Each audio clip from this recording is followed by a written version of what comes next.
I watch him do a scene and I think, oh, this is something altogether different. I mean, I've read this script several times, and this is really not what the words on the page would lead you to expect. There's something else going on here. There's a level of improvisation and a harsh angle on how to play this that lifts it off the page to a degree that takes your breath away. You know, it's not an accident that in performance after performance after performance, he blows your mind.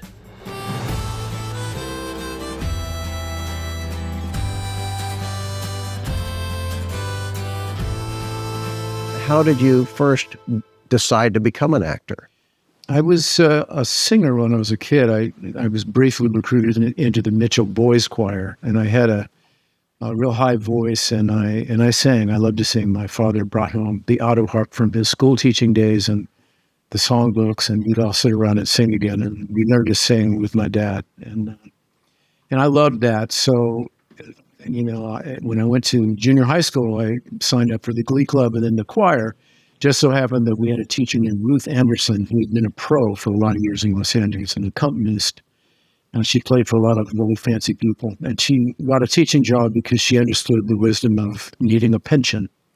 So she's our teacher, and she goes to the principal and says, I know the real stuff about show business, so how about we put on some abbreviated versions of Broadway musicals and I'll direct them. How old were you then? I was probably, I guess, let's see, 7th grade, so 12 or 13. And she cast me as Prince Chulalongkorn in The King and I. And then and she did HMS Pinafore. And, she basically got me off the dime by bringing my appetite for singing onto the stage with a bunch of other kids. And because she was so brilliant, she was able to actually create plays with little kids that moved people. And I remember my notorious uncle, Ennio Recciga, the man who had absconded with my dad's little sister when she was 16. He was like the guy that I was thought the most amazing guy that I met because he was a badass guy. And he'd come back into our family, the fold of our family, and he came to that play and he walked backstage when the show was over. And I could tell that he had been crying. This is a Golden Gloves boxer, Purple Heart Marine Corps guy, serious man. And I could tell that the play had moved him to tears. And that put the hook in right there. Mm-hmm. Yeah. Mm-hmm. And how did The Outcast come about? You have to have an agent to be involved in the Hollywood game. So how did you first find an agent? Well, I had a teacher. Again, so much of my good fortune comes down to having wonderful teachers. I had a teacher at UCLA named Louis Palter. He's still teaching. My daughter Devin just studied with him this last year.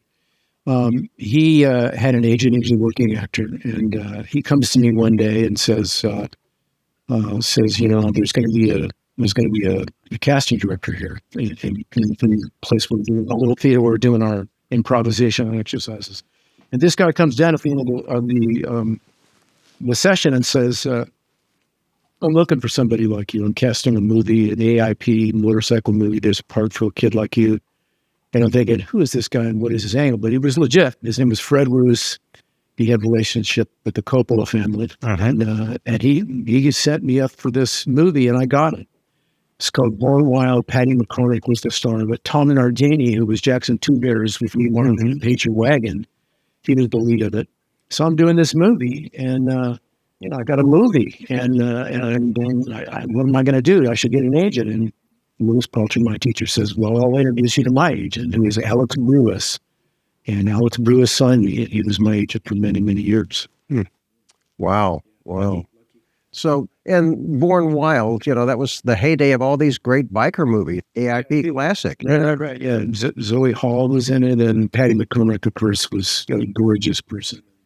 And Tom Nardini, wonderful actor, did the Fantastics in New York, Jackson Two Bears and Pager Wagon and stuff. He was the star of this movie, Born Wild.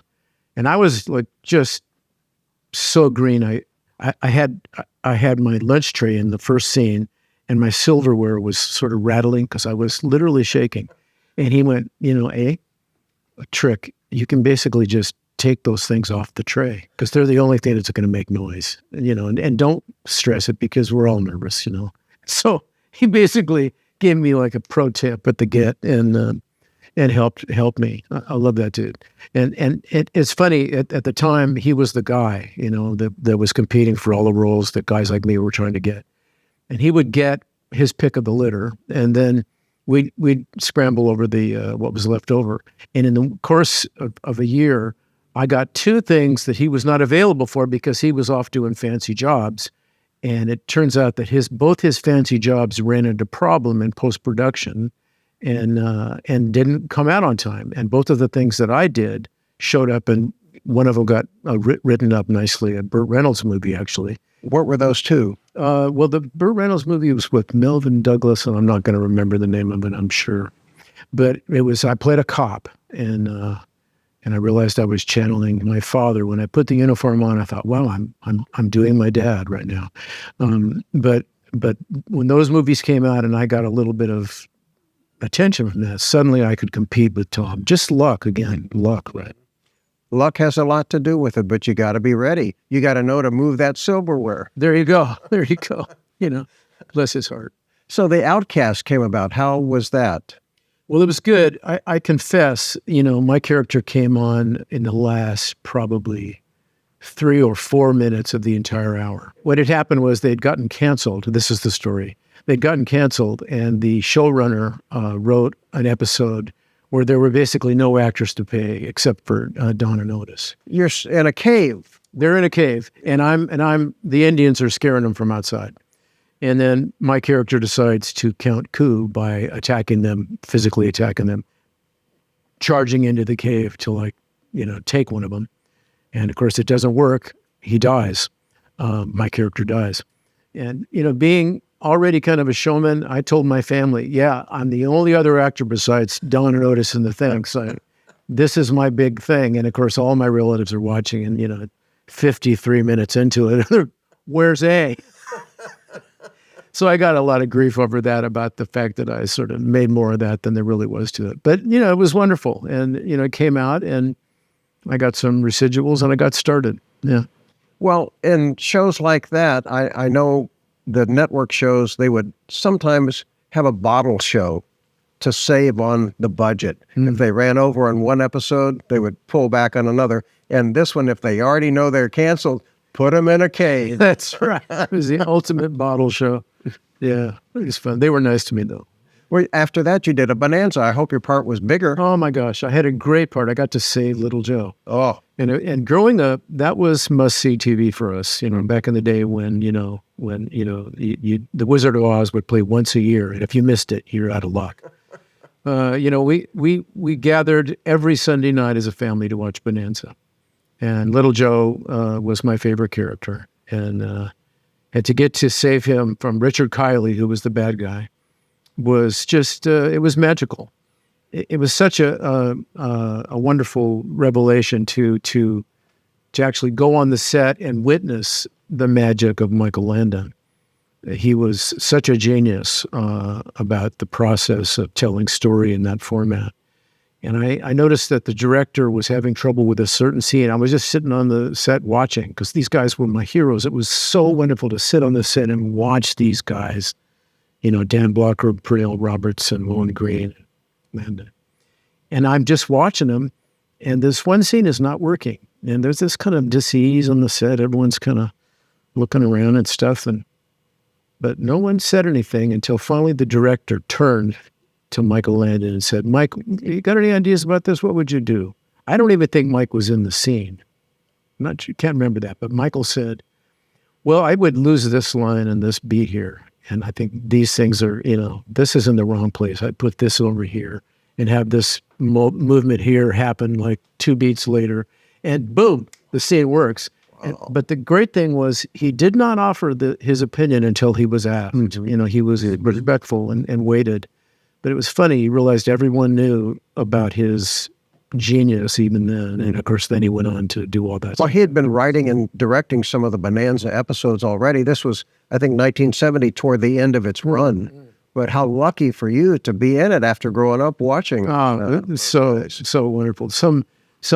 A fan of mine took a screen grab and painted a portrait of me, an oil portrait of me, looking all emotional in my sombrero and looking down, I think at Michael Landon when I was hiding him. My character was hiding him. And that painting lived in my parents' house, still on the wall in my parents' house. Very nice. Yeah. Michael Landon, I guess he went on to do several other hit shows. Did you ever run into him again? You know, I never did. Interestingly enough, because I've lived in Malibu for a lot of years, and of course he was, the park, the Bluffs Park, the recreation center is named for him. But I didn't run into him. I always fantasized, well, one day I'll get a call and I'll get to go, but it never happened. I love him though. Those were great shows, so popular at the time. It was the #1 show. And I think when Dan Blocker passed away, that's when the heart went out of the show, and it didn't last longer. Did you have any contact with Dan Blocker? No, I didn't really. I think I saw him one time. I saw him in a market one day, and I didn't have the nerve to talk to him. It's funny, I feel like a fan. I feel kind of awkward around people that I've watched, in the screen, and especially people who have moved me. And sometimes you can just lose it. I mean, I saw Christopher Cross, the musician, in a hardware store one day, and I thought, damn, that's Christopher Cross. And I just sort of and I just jumped into his business and started, and I scared him. I thought, don't be doing that. You wouldn't want it if someone did that to you. So I try to be, cool around people, that I've. You never know. I mean, you can be disappointed or like you say, scare them. I know you did a series with Angie Dickinson when I first met her, and she's a dear friend. She had just done a Tonight Show, and I used to hang out there in the wings and grab people for a book, for an interview, as they would leave. And it worked. I got Bruce Dern and Shelley Winters. That's how I got Shelley to do the Roger Corman tribute. Wow. But Angie was on the show, and she probably was in her mid-40s, and I'm 30, I guess. And after the show, she left, and so I'm walking behind her, and it's this big, long hall at NBC with the high ceilings, and I go, Miss Dickinson, and she turns and smiles. I'm in a suit, and I get up close. I want to ask her if we can do an interview, and I'm this close, and she is so gorgeous. I go, you are so gorgeous. And she takes a step back. And we didn't do the interview then. I met her a couple years later at a party at Burt Kennedy's, and then we became friends. But she was breathtaking. Yeah, exactly. And it's like, especially people that you've already invested emotionally in them because of the performances they've done in front of you. It's hard to remember they're just people. Let's talk about Angie for a moment. You did a cop show with her. Yeah. It was interesting. Johnny Carson produced it, but it was really interesting to watch. When I would be at the parties, we'd socialize sometimes, the cast party and the rap party and whatever. I was really struck with Johnny, with his unique position in the world, right? I mean, it's such a bizarre calling to be on that kind of sense of intimate terms with this array of people across the entire world. It's not only that he's coming into all of our TV sets at night and there's Johnny, but it's all these people he's talking to in the business and the sense of intimacy and fluidity that he had. But watching him in a social situation as part of that show, I was struck by how lonely he seemed and how careful he was to enforce a sense of leave me be. He would sit with his back to a wall and just scanned. And I got the sense of, wow, he's sending the message, I'm not available to be hit on just because I'm the guy that's in your home every night. I thought that was instructive. She was great. One thing I thought about the show, one thing you learn early on when you're doing these shows is that certain actors who are in the center of things understand that it's their responsibility to intervene when things are not working. And she did not do that. She was very, very respectful of the writers and the directors and the producers and stuff. She wasn't like, Robert Blake or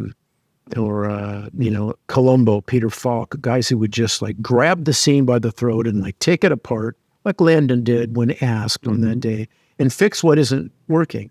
And she allowed the people who she had hired to be in charge there to do their jobs, right?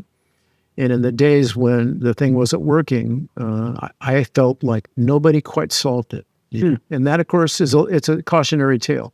You're not going to later, they're not going to run a crawl over the scene that's under the scene that's saying, these actors were hampered this day because of this problem and this thing and the thing that didn't happen that should have. Instead, people are just going to go, wow, this is bad.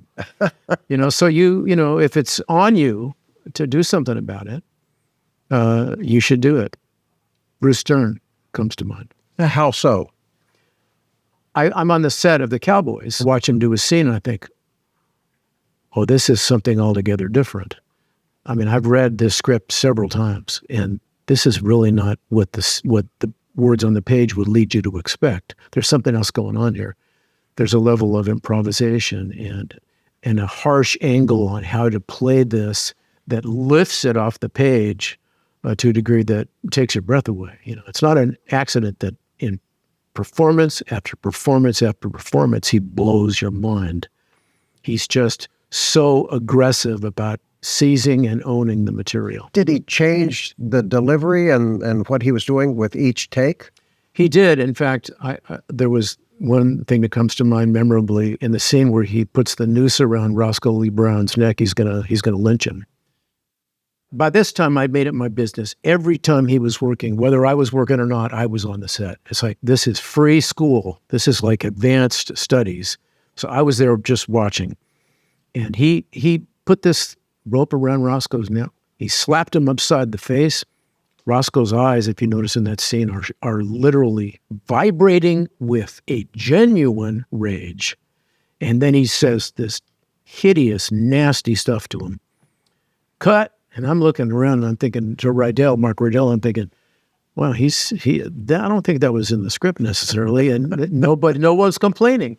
So I'm thinking, we'll do another one. That was great. We'll do another one. And so he does it again, except he does a completely new version of it. And I'm thinking, how are they going to cut this? How are they going to make this work? This is like all the rules you learn about. You have to match what you did in the master, the way they teach you when you start. And here's this guy just trampling it and scaring the bejesus out of all of us. The story goes that when he had to put the knife on Nicholas Bogey's throat, he had the prop guys dull the blade of the real knife, and he didn't warn him. And he got this kid in like, the close-up who sticks this knife in him.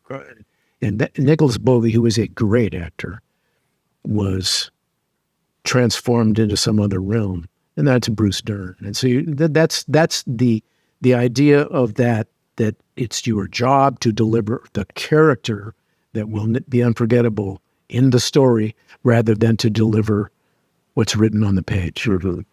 Well, that's why you're hired. And Bruce keeps getting rehired and rehired because he delivers. He's just brilliant. So how about John Wayne in that? Did he change his takes from shot to shot? Working with Howard Hawks, they improvised a lot. Yeah. He was fluid in that sense, like giving you something different from take to take. And it was interesting also watching him work with Mark Rydell because he had done a lot of movies where Andy McLaughlin was directing him. And he was, the story was going around that Warner's had sort of said to Rydell, I think you should hire the Duke. And Rydell, coming out of New York theater, was thinking, when he first read it, he was thinking of George C. Scott. And of course, got Colleen Dewhurst, who was married to Scott, and to come and play. And of course, Roscoe, you learn about Roscoe Lee Brown if you're someone who's been in New York watching him on stage. And he was great in that. That scene where he goes into the bunkhouse with the kids, I smell boy in here. And he's telling that story about, the woman that he swept off his feet, and he does this thing and the kids are all like that. And then he takes his hat and he just flings it and it just goes boom and lands on the bedpost. I mean, the dude, that's a walking genius, that man. Amazing man. So yeah, Duke was great. Duke with Mark Rydell, like you said, Duke with Andy McLaughlin, Andy would just kind of be by the camera, Right. and Duke was calling a lot of the shots. Would Mark let him do that? Because this was not a Bat Jack production. Yeah, definitely. And the story is told. I remember that there was a miscommunication at the beginning of the cattle drive that involved having to reset everything up. And of course, you're doing these long shots and you're communicating over bullhorn. And if my memory is correct, Rydell had to call him over the bullhorn and say, we got to do this again, back to one. And of course, when it's like hundreds of head of cattle, back to one is like, okay, now we're going to spend 2 hours like turning this thing around, right? But Rydell said, if I recall correctly, that he got home to his hotel that night, and there was a message to call the Duke, and he thought, uh-oh. And it was John Wayne inviting him to dinner. Right. So he respected him tremendously. And of course, he would ask things of him, and, great actor, he would deliver. He could, it was wonderful. And plus he taught us, those of us who were green to the kind of protocols of shooting Westerns, like I had to fight Bobby Carradine at the Get. And, I was the oldest in my family. I understood I had to fight sometimes to protect my mom's honor. These horrible things. You come up, your little brother comes up. Hey, you gotta fight Tony Sanchez at the back gate. What? What am I? What? He said this. So I was used to, if you're gonna do that, you're quick. You get in and you get out. You use what you have, and what I had was speed. I could get in and out. And I bring that to the set of the Cowboys, and John Wayne goes, no. If you're going to sell this, you have to reach back here and grab it and then rotate and come and throw it all the way through. It has to be this longest arc you can imagine, and we have to see it coming. And that's how you shoot. That's how you shoot the fight scene for the movies. I'm thinking, well, I'd be hit 3 times before I could ever do that. But I thought, I'm not going to argue with John Wayne about fighting in the movies. So I did that. And I swear to God, Rob, I used that lesson 20 times after that in my life in shooting scenes in movies. So he just basically said, it's like dance, and you gotta like let the people see the dance. Most of those kids had not acted before. Bobby hadn't. Right. But some of them were junior rodeo guys. Right. So they could ride, but could they act? How was that? Because here you had trained as an actor working with novices, even though you're a little bit older than them. Yeah. Well, it's a testament to Rydell, who is an actor and a musician, like knows his way around the keyboard, and, has an amazing sense of what to tell you when you're in trouble, and also maybe even more to the point, what not to say to you. A lot of times what you need when you're in trouble is to be left alone for a moment. But that's hard for people to do who are directing you. Then they want to like fix you, But the thing that he would do because I would get, sometimes I'd get to like places where I was, confused, or, what I was choosing wasn't working. And he would just walk up and just whisper something real simple into my ear, and a light would go on. And I've noticed that over the course of the years. It just happened with Jake Gyllenhaal working on an ambulance. He walked up and whispered something to me. And it's so powerful when someone who sees something that you need to see can communicate it to you so gracefully and closely and carefully.